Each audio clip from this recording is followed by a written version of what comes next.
Mondays with Mark Allen. Welcome back, everybody. Well, 2022 is coming to an end. This is the final edition of Mondays with Mark Allen. I wanted to give you just the most memorable moments in triathlon this year for me. First up was Daniela Ryf winning the 2021 Ironman World Championship in St. George this past May.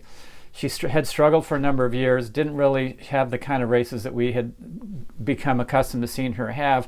Well, she had that again last May in St. George, just completely dominating.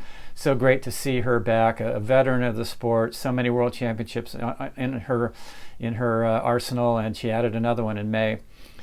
Another memorable moment was when Laura Philipp raced in Hamburg at Ironman Hamburg, set a world best Ironman distance time of 8 hours, 18 minutes, 20 seconds, 7 seconds off of Chrissy Wellington's long distance best time at Challenge Roth, not an official Ironman race. So anyway, that's pretty impressive to be just 7 seconds off of Chrissy's time there at Challenge Roth. How about Magnus Ditlev? He won at Challenge Roth 7:35:48, only 9 seconds off of Jan Frodeno's best time there at the course record there. We're seeing a lot of the young folks coming in, right? What about Gustav Iden? That was another memorable moment in Kona this year, racing Christian Blumenfeld, racing his first time there, winning. The first time a male rookie has won that race since 1996. And just amazing. Broke the course record, 7:40:20. Ran a 2:36 marathon. The first time anybody has averaged under 6 minute per mile pace for the marathon in Kona. Gustav Iden, absolutely memorable moment, seeing him win the race there across the finish line.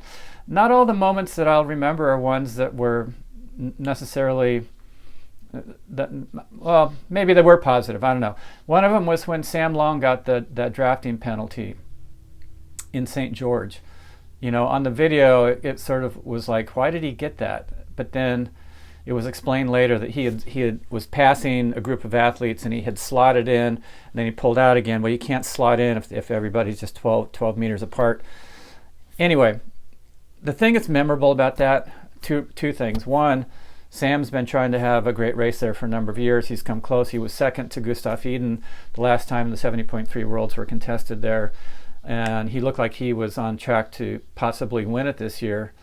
Drafting penalty gave him a 5-minute drop back. He didn't win it. But what it showed to me is that Ironman is truly trying to control the drafting in the races, especially for the pros, so that the races are fair. And like any event where there's a judgment call that can result in a penalty or fine of some sort, some people are going to agree with it and some are not. But in any case, I think it just shows that the drafting marshals in the Ironman events are pretty serious about trying to make the race fair for all of the people, especially at the top.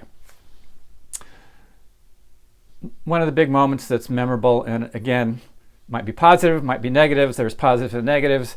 It was a 2-day race in Kona. Men on Saturday, the women had raced on Thursday.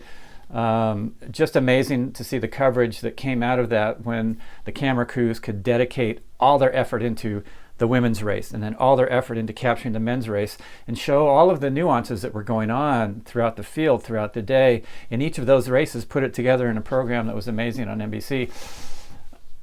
But it had a huge impact on the community in Hawaii there, and it will not be taking place as a 2-day race, as we all know, in 2023.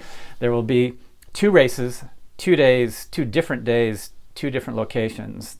The women in 2023 will be in Kona. The men will be somewhere else that Ironman still has not announced. Everybody keeps saying it looks like Nice, but until it's announced, I don't know. But anyway, in any case, a lot of controversy that's come out of that, or a lot of different opinions that have come out of that.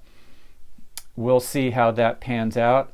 As I mentioned in my previous Mondays with Mark Allen, the sport evolves, and this is just another evolution, and we're going to have to follow through with it, see what happens, see how it works out, and then we can kind of decide if it's a good thing, a bad thing, and then continue to evolve it until most everybody is happy again. But again, something that I will remember from